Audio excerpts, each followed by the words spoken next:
Session on the lessons of 2611, Is India Safer?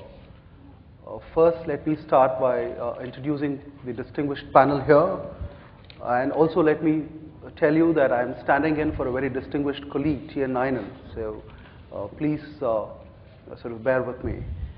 We have here Mr. Ajai Chaudhari, who is the founding member of the HCL, and we have Mr. S.K. Lambah, who is the Special Envoy to the Prime Minister, and of course Mr. P.S. Das, whom we've all heard yesterday. He was the Vice Admiral of the Indian Navy. So today's topic of 2611, Is India Safer? I think would have a lot of resonance, emotional resonance in the audience today. And but first, let us start by allowing our panel to make their presentations, and then perhaps take a lot of questions from the audience. I'm sure you'll have a lot of questions. 2611, as you know, changed India's worldview as well as the world's view of India, and many have also called it India's first telegenic tragedy. I would sort of first request Mr. Das to sort of speak about where have we come since the tragedy happened in 2611? How far have we traversed, and what kind of changes have we made in the way we function and the way we sort of perceive terrorism itself? So, Mr. Das, could you just start off? Thank you. Actually, there is a great irony that faces us today. When this country faced military threats, whether from Pakistan or China, the people did not feel so threatened. Today, when that magnitude of threat has diminished greatly, the people feel more threatened. It is because in the earlier days, the militaries targeted militaries, and civilian casualties were not great. I mean, if you look at it, the entire collateral damage of civilians in all the wars that we have fought is less than the number of people who died in Delhi last year in road accident, 934. And when militaries targeted militaries, immediate military responses were feasible. That is no longer the case. So this is the environment in which we are living and in which 2611 took place. Now that was an asymmetric threat. That means a person who was much smaller, with a group much smaller, was targeting a much larger a group of people, which they did in Mumbai. Can they be prevented? No, they cannot be prevented because the other party has the initiative. 10 times we may succeed in prevention, but one time that we do not succeed, an incident like Mumbai takes place. Can we minimize it? Answer is yes. We can minimize these instances a great deal, provided we have a proper management of resources. What is management of resources? And I will talk of them in context of 2611. One is we need to have intelligence, not information. If somebody says in May of a Jaipur inquiry that some major act is to take place, that is information. It is not intelligence. If somebody says 2 months later that some hotels in Bombay might be targeted, that is also information. It is not intelligence. If somebody says on 19th September that some terrorists have embarked on a ship at Karachi, that is also information, not intelligence. But if all these three pieces, the pearls in the string, are put together and some kind of a story developed that in 4 or 5 days expect something of Mumbai, then that becomes intelligence. So that is key. Without that, an incident like 2611 cannot be prevented. The second thing is resources. You have to have resources. Did we have sufficient resources on 2611? Clearly we had. We have a big navy, we have a big coast guard, but these were not managed or could not be managed in the absence of item 1, that is intelligence. So management of resources is critical. And in counter-terrorism, unity of command is critical. You have to have a single authority which will take stock and direct everybody else to take certain action. And as you all saw on television, unity of command was the one thing which was completely missing on 2611. And the third thing that you have to have are the people. The people have to participate in counter-terrorism. Those of you who do not know, the area of Bombay where these people landed, a place called Machhimar Nagar, It is in a place called Kaf Parade. It is as crowded as Paharganj is on any day. It is not possible for two people to walk without being jostled by two more people. Yet these fellows came not very late at night, at 9 o'clock at night, in a darkened boat of a type which never have ever come to Machhimar Nagar. Then they walked onto the road, picked up cabs. How is it possible that nobody even noticed? Then they went to Colaba to a place called Leopold Cafe, which is fresh in your memory. What is Leopold Cafe? It's a restaurant and there is a pavement outside. That pavement is half the width of the distance between me and the first table there. On the other side of this pavement are a lane of kiosks selling trinkets and ribbons and all kinds of things. So when these fellows stand and empty that AK-47s into the restaurant, anybody can just take one step forward and put his arm around them. And not one person did.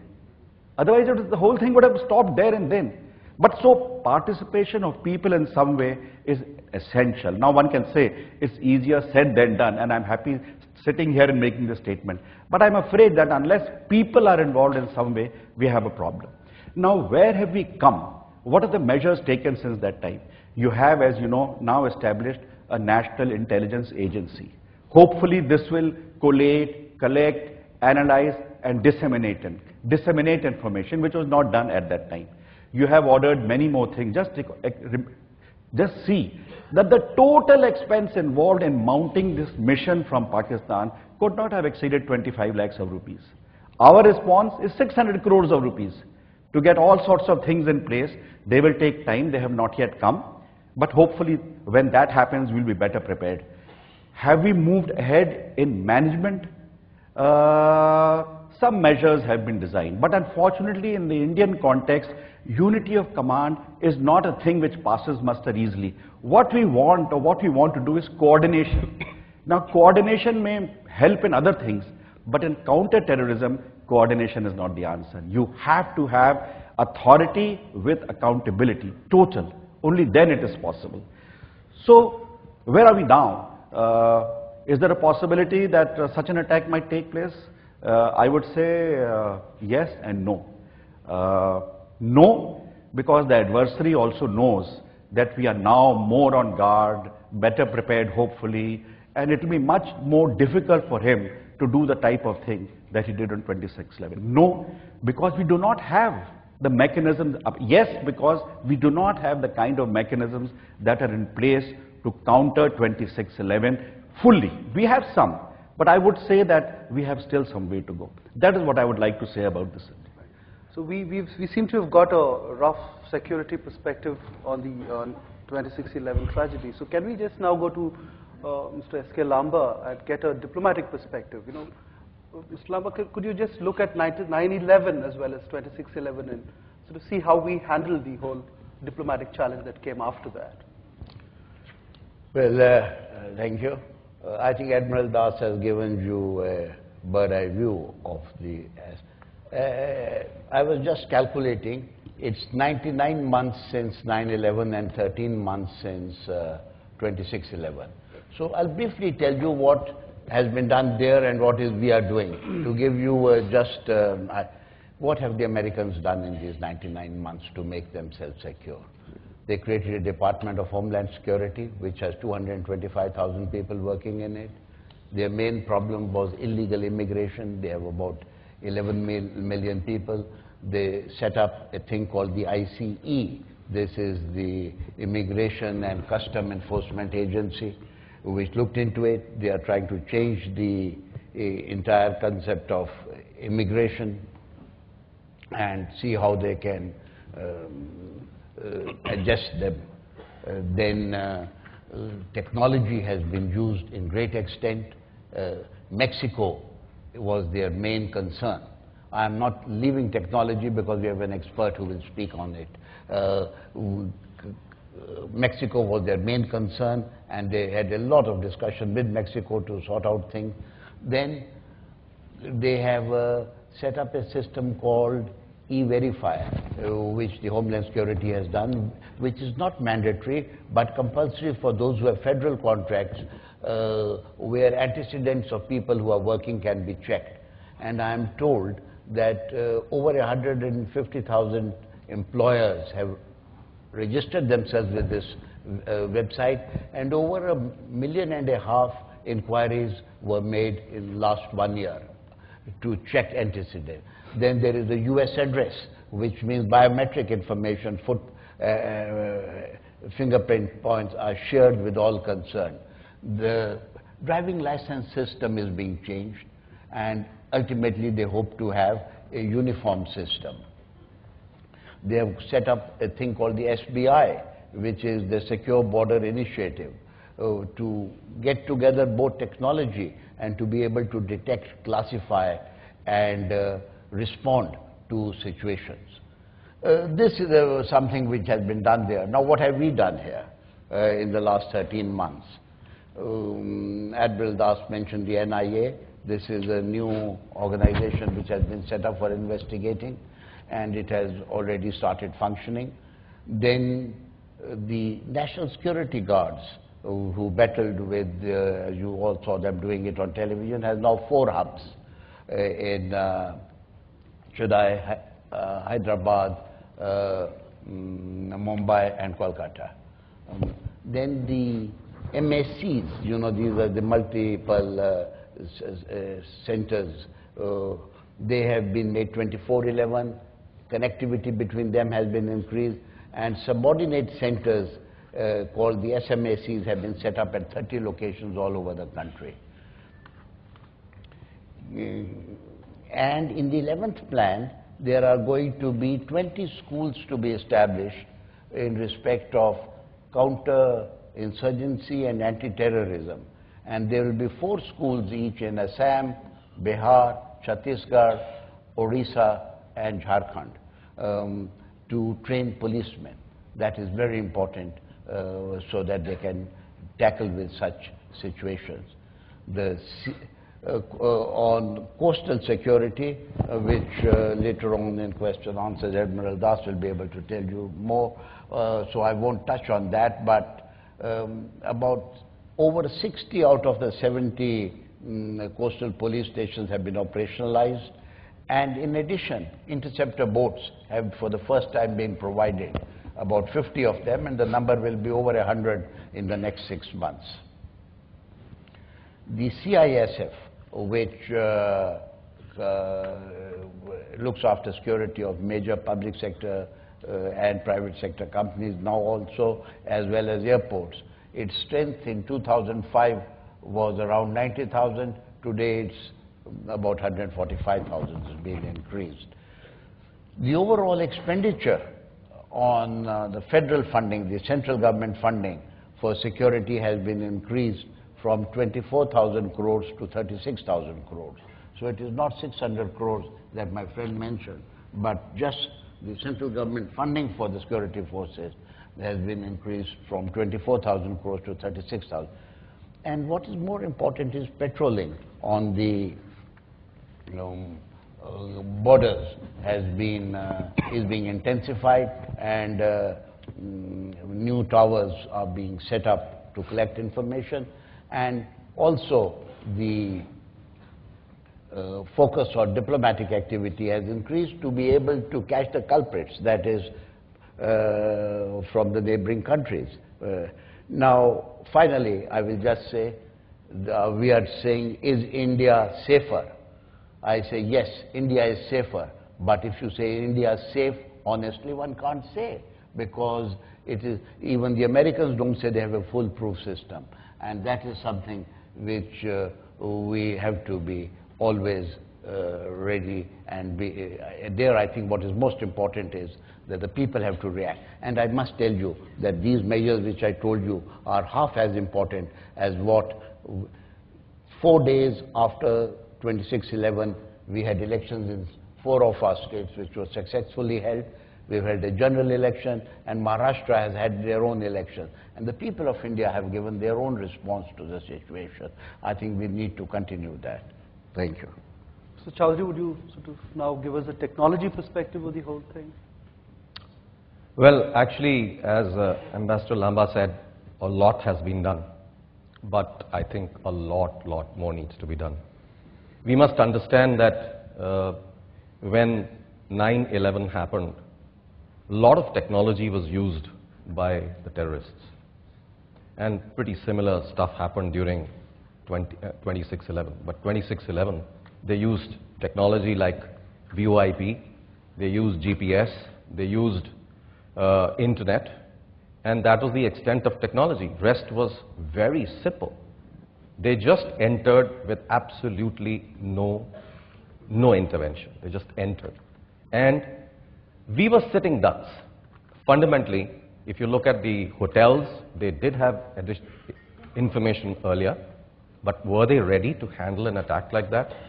Absolutely not. So what was really missing?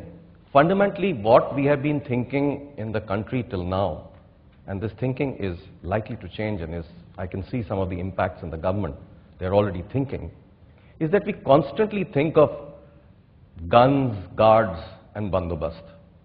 I think guns, guards, and bandobast is historical. We need to go beyond that if we want to really prevent a 26/11 and change ourselves. As Ambassador Lambah mentioned, when 9/11 happened, the Homeland Security Organization was set up. And the one major thing that they did was to create an integrated technology infrastructure. That is, from the moment you entered any part of the United States, you could be tracked. And every database in the country was integrated. And they raised the budgets for technology immensely. Fundamentally, when you're looking at a terrorist looks at, if I spend, let's say, as Admiral said, 26 lakhs on entering India, then my return on investment is fantastic. I ensured that 50,000 crores of money was lost in the Indian economy in 2 days. So just see the impact of 26 lakhs resulting in 50,000 crores of money lost. So don't think that terrorists don't think like that. Terrorists also look at return on investment. So what do we have to do? Fundamentally, we have to raise the bar. We have to ensure that if they have to enter India, they have to spend 260 crores. And then you'll see that it's very difficult for them to find that kind of funding to be able to enter the country. Maybe 2,600 crores 5 years from now. We got to raise the bar. I was talking to somebody in the establishment in the United States government, in DHS, and they said, this is exactly what we have done. I asked them, are you sure that you cannot be attacked? They said, no, we can never be sure we cannot be attacked. But what have we done? We fundamentally raised the bar for them to enter. Now, what do we need to do? If we look at post 26/11, what have we done in technology? We have come to the realization that each of our major cities must be protected. There are 7 large mega cities in this country. Are they protected with technology? Most of the cities today are fumbling with technology. Some of them are putting up large number of CCTVs, but CCTV is information. CCTV is not actionable intelligence. We need to put technology behind the CCTV. We need to put technologies like video analytics, which will recognize people, which will ensure that the information available to the police organization is actionable. And that is possible. Those kind of technologies exist. And fundamentally, we need to get to the realization that we need to bring all of this technology in an integrated manner. And let me explain that. You go to an airport today. Today, Indian airports are really well protected. Okay? They've got a lot of technology that they use. You have access control. Access control, I believe, is still not good enough.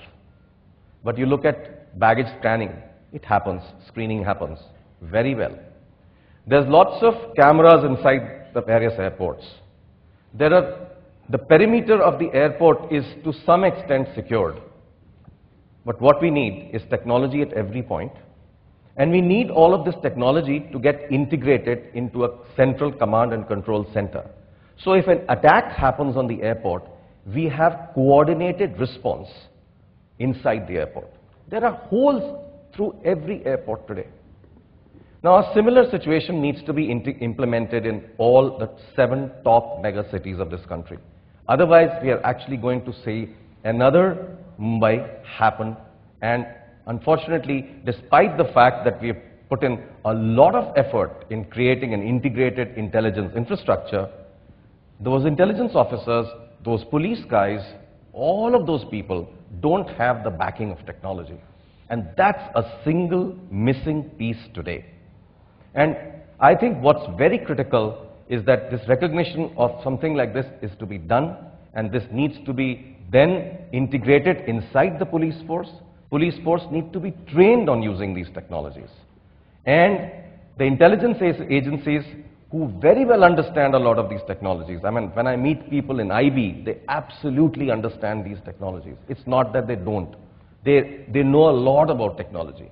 But the issue is, how do we ensure that each and every city, each and every part of the country starts to use technology and ensure that it gets integrated into our system? Thank you. Thank you. We seem to, in the first round of discussion here, we seem to have looked at how safe we are, or the kind of systems that we are trying to build inside. But I would like to ask the panel if that is sufficient, in the sense when our neighbors are exploding, especially Pakistan, and then we have a problem with China and stuff like that. Is it going to actually sort of help if we just build systems within the country, or also put some diplomatic pressure? I mean, given the fact that America has been aiding Pakistan even after 26/11 for their own strategic reasons, could the panel kindly throw some light on what we need to do outside India also to keep India safe? Mr. Das, could we start with you? Let me first admit to a correction which Ambassador Lambah said. I had said 600 crores, he said several thousand crores, and hopefully that will give us more security. The other thing I wanted to mention is what he said, NSG hubs have now been created. Frankly, there was an NSG hub even on 26/11 in Mumbai. There were 100 people of the Marine Commandos sitting at half an hour's notice from Taj Mahal Hotel, but none of them were used. They are as well trained as the NSG for that kind of work. Ultimately, 12 people arrived, and there was nobody to tell them what to do. So they went inside the hotel. The hotel staff told them that there are some people kept captive in some room, and they evacuated those people. So what I meant was that we must have these resources in place. They're a deterrent by themselves as being, but there has to be I don't agree with coordinated, with an integrated command and control authority which will put the response measures into place. Now, the question arises, what do we do in a non-military terms? Frankly, ingress into our country from across the land borders has become much more difficult with the fencing of for example, the entire international boundary now going on in the Rajasthan area. It is not impossible, they can still come, but it has become much more difficult. The routes which are open till now are those which come across the water. Don't forget, these gentlemen traveled 500 miles through Indian waters. Will all these thousands of crores stop it? No, they will not stop it. They cannot stop it. Just imagine, in this whole area, some 60,000-70,000 fishing craft are at sea. Are you going to investigate each one? Is it friend? Is it foe? You need technology. You need identification systems. Today, even the fishing vessels are not even registered. And there's a great opposition to their being registered. We don't know which fishing vessel leaves which port when. This Kuber had left Porbandar for Sar Creek and then was captured by them. There was no knowledge in Porbandar when this vessel was expected back. So we have to put all these management scenes in place, and then to ensure that management of these resources is really unified. It is done in J&K, it is done in the Northeast, where there are unified commands. Maybe they are not as unified as we would like, but at least they are, that first step has been taken. A similar kind of thing is required. Finally, I'll end with one thing on technology. Take the Americans, as Mr. Chaudhari just mentioned. No container, today all traffic at sea is being carried on containers, all cargoes. No container can enter any port in the United States of America until there is certification that its contents have been X-rayed. Because who knows what a container might carry? We have no such system. Anything can come in a container in Bombay or Chennai or Madras or whatever it is. It costs money, there is no question it costs money, but it also requires a driving determination that we will have this inflows, which is the Americans, they did this. So we have to put together these things in place. And finally, to your question as to what needs to be done, I think Ambassador Lambah is a much better person. But let me say in passing that it is not that we have not done anything. And if there is that nothing that has happened in the 1 year that has gone by, at least part of the reason is the pressure that we have been able to bring to bear. Mr. Lambah. You know, I want to share with you the magnitude of the problem as I saw it early this morning when I got up. I tried to have a look at the map of India before coming here. And I want to share with you what my thoughts were. We have a land boundary of 15,000 kilometers. We have a coastline of 7,500. We have 10 major and about 30 major ports, 200 minor ports. Minor ports. Then we have 28 states and 7 union territories. And I was looking at the map, except for 4 states. Tell me if I'm wrong. Haryana, Madhya Pradesh, Jharkhand, and Chhattisgarh, and 2 union territories, Delhi and Chandigarh. The rest of our states have either a land border or a maritime border to defend. I'm talking on the vulnerability. If you look at this, we have an exclusive economic zone, which is probably the 10th largest in the world, of 2.5 million square kilometers.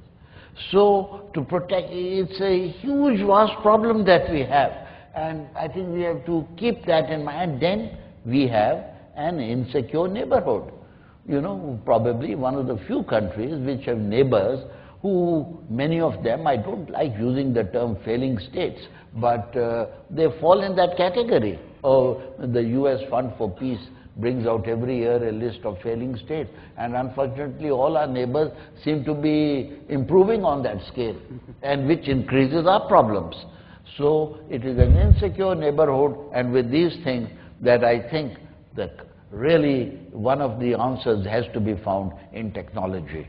But Mr. Lambah, please tell us, has India become diplomatically assertive after the 26/11? Of course, yes, there will always be, and you know, there has been several, for instance, the contacts with the various investigating agencies all over the world have increased considerably.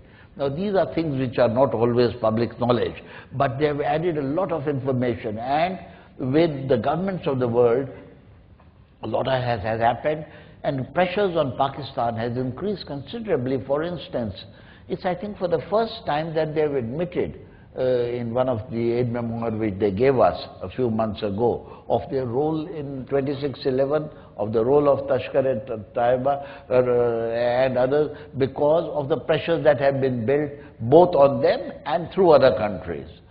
I think there has to be persuasion, there has to be interaction with intelligence agencies, there has to be interaction with political leaders and with the media. I think all this has worked in putting the other side on the defensive, but we are on the receiving side in the sense that you know, the concept of war has changed.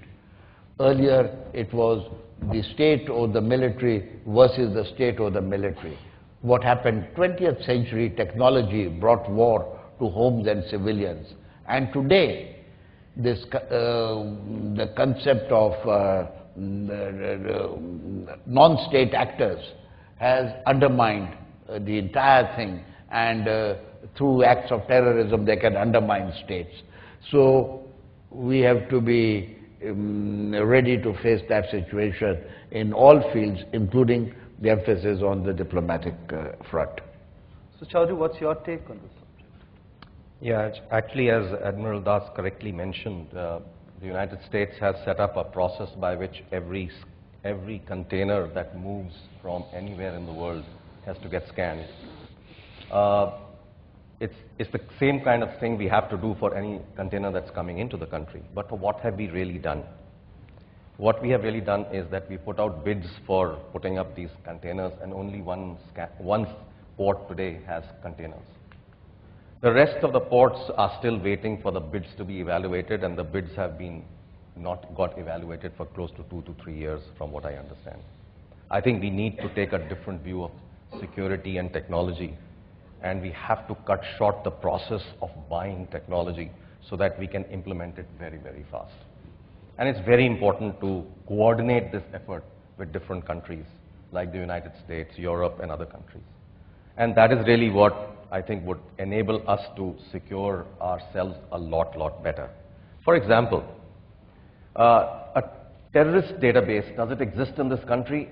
To some extent it does, but it's not really on technology, and it's not really available to every intelligence and police force in the country. Does a terrorist database exist in other countries? Of course it does. United States has a very extensive terrorist database. French, of course, are far ahead of everybody else. They have a phenomenal amount of information on every terrorist, what he looks like, what his fingerprints are, what information that you need about a terrorist. It's available with the French. Why not go to the French and say, let's join hands together and use technology so that we can prevent such problems? Because today terrorists are not just meant for India or the United States or France. They actually attack any part of the world. Recently, when Hadley was caught, he was actually going to do something in India, which he did, and Denmark. So you can see the connect between different parts of the world. The United States, Denmark, India were all connected. And therefore, we need to use technology and share information technically. And I think one major lacuna that exists in the country today, which is something that the counterintelligence organizations in the United States work on a lot, is to pick up the chatter on internet. I mean, there's a lot of information that's available. And if we actually start to integrate all that together with the other countries, then we can have a coordinated response on this area. So I think one thing is clear, as Ambassador Lambah said, we cannot change our neighbors. We better accept it. We need to do something about it as soon as possible. And I think time is critical. We need to cut short the processes of buying technology in this country. I mean, the process is too long. For example, I was looking at some of the situations in the country where technology was to be bought, and they were trying to look at the lowest price technology. Now, all kinds of Chinese cameras are going to come into this country which hardly work, and we are going to actually end up with less technology and more problems than where we are today.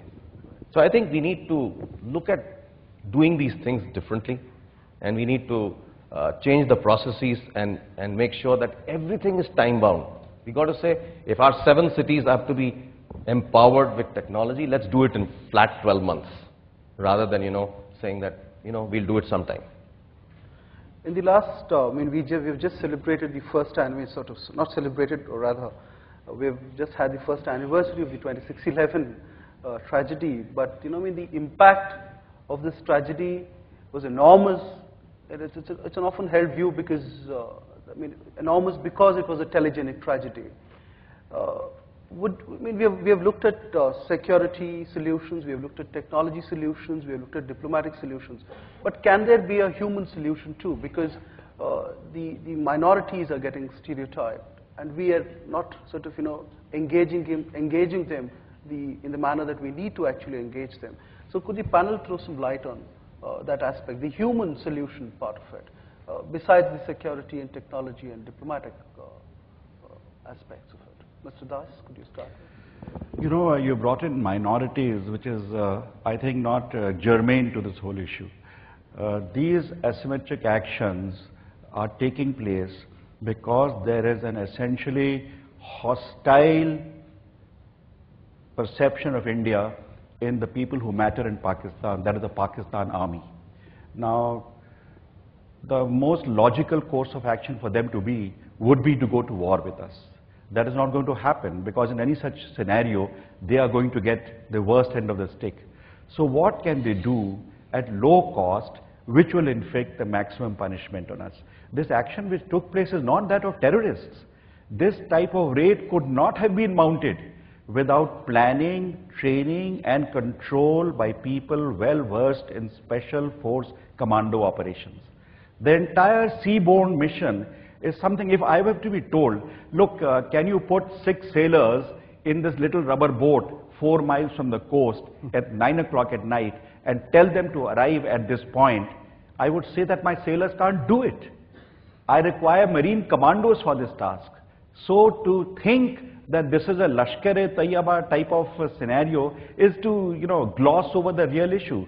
And the thing arises from this. I'm referring to the stereotyping of the Muslim in India. Yes, so I don't think this has got anything to do with Muslims, the treatment of Muslims. It is to do with, let me be frankly say, with the 1971 scenario, in which a country's military has been thoroughly humiliated, and it can have no way of avenging except by acts like these. It has nothing to do with Muslims. It has nothing to do with Kashmir. It is that India has to be continuously badgered, punished in some way, harassed in some way, and this comes straight out of General Headquarters in Rawalpindi. So let us not get confused that this is something to do with the Muslim minority in India or the way we treat them or what they are, etc. It is essentially a Pakistan military action in response to the humiliation suffered in 1971, and this will continue. It will not go away. Mr. Lambah? Well, I think what I had mentioned earlier is that amongst the measures taken, the most important one is, which remains vague, is the response of the people. That's very important, and which has been shown in this 1 year through the elections which have been held, through the citizens who have actively been working. And I think a very important role has also been played by that can only happen in a democracy. The books and the Revelation on the Right of Information Act by the families of the martyred policemen and others who have come out with several facts have come out which require to be taken into account. And I think that is where the role of a citizen is important. As regards the role of the Pakistan Army, I think there can be no two opinions that this action which took place could not have happened without active support from some professional help. Absolutely. I think human involvement and people involvement in any activity like this is absolutely critical. We must make sure that each community in this country is made aware of what they should do if there is an attack. I think there's a lot of work to be done by citizens themselves for making themselves secure. So I think that's issue number one. Issue number two is when the attack took place on 26/11, were the corporates ready? I don't think so.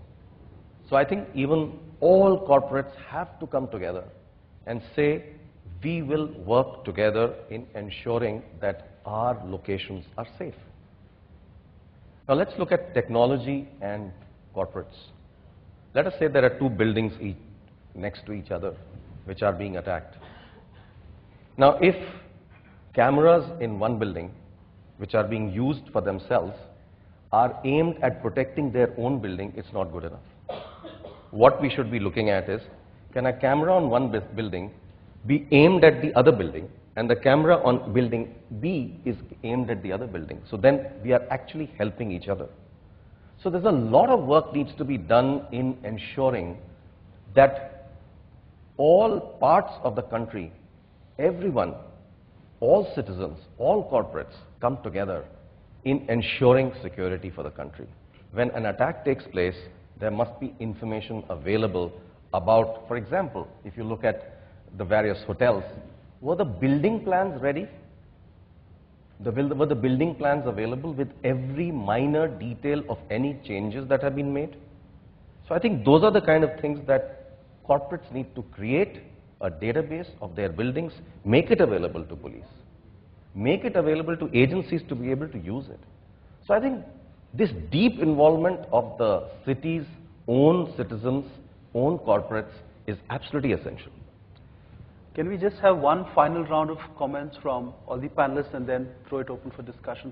Just one last comment on how safe are we now? The moot question, coming back to the moot question. No, as I agree with Ambassador Lambah that we are much safer today, as safe can be, than we were on 26/11, primarily because we are more on guard and the adversary knows that we are more on guard. So therefore he will think a couple of more times before repeating this kind of thing.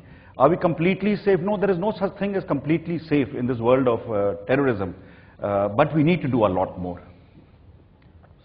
Well, if United States after 99 months still think there is no foolproof security, we after 13 months can't say that. And I don't like repeating, but I'll say that we are safer but not safe. We are vulnerable and we have to be ready to face a situation.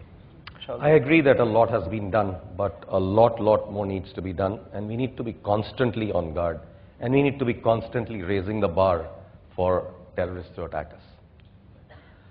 So can we just throw it up for discussion here, questions? Well, here.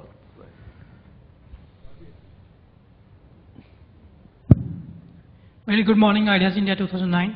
So my name is Gaur Rasool. I'm an MBA student of Lovely Professional University and also I'm a fellow.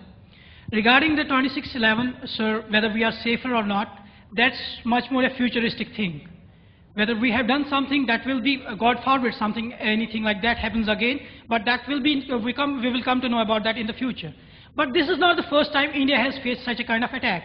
Why has not India been setting up such a kind of plans when the Kargil war took place? Why not such a kind of thing now? India is not the first time facing such a kind of situation. In spite of being the second largest fleet of army in India, why Indian army is still being such a kind of handicap? Our budget is increasing on our defense. Chinese people are coming at our borders, doing whatever they like, going back, still we are mum. Is this the reason that the sources that actually they are allocated to the defense, they are not properly utilized? Or something to deal with our population? In spite of being the second largest population, let the Jawans to die at the borders and in this kind of situation. Thank you. So Das, would you like to take it? I think your emotion is understandable, but this issue has nothing to do with defense of the country, and I can assure you that if it came to defense of the country in the traditional sense, things would be different. Here we are faced with an asymmetric type of scenario which needs to be tackled in a different way. I would tend to agree with you that our approach, despite Akshardham, despite Parliament attack, despite the attack in Jammu and Kashmir and in so many places, has not been of the order that it should have been. For example, it was never anticipated that the sea will play a major role. This is despite the fact that in 1993, the Mumbai blast that were carried out, all the explosives came by sea. And some of them were landed and transported with the connivance of our own people, let us be very frank. But it was never appreciated that this kind of what I call amphibious assault will take place from the sea. That's an honest perception. Now we know that it can take place. Now we know that more things are possible through the medium of the sea as more and more land ingress routes are being denied. So I think let us not now quibble about the past. We have to move ahead, and I think that is happening. There are certain things which need to be done at a faster rate, in a better way than is being done, and that is the issue that is presently relevant. Lambah, would you also want to sort of chip? Well, I just want to add a line that is not really panel versus, it's a common objective that we are, common thing that we are discussing. But it does require, unfortunately, I agree with what he's saying, but a major thing to shake people. For instance, the American